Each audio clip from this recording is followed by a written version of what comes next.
Scan to unlock SOVI and ace your tests. Calculus problems involving parametric equations look intimidating, but you can solve this specific derivative challenge in under 60 seconds by following these 3 simple, fast steps. The tangent line equation is y equals 3x plus 4. In slope-intercept form, the coefficient of x is the slope. Thus, the slope dy dx at t equals 1 is 3.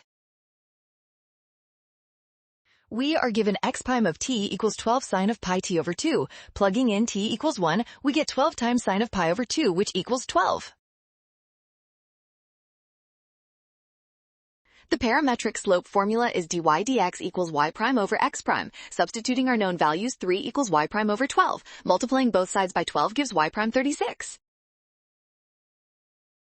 Got it! Scan the code, you can learn better with SOVI. Avoid confusing dy dx and always remember to apply the slope rule at t equals 1.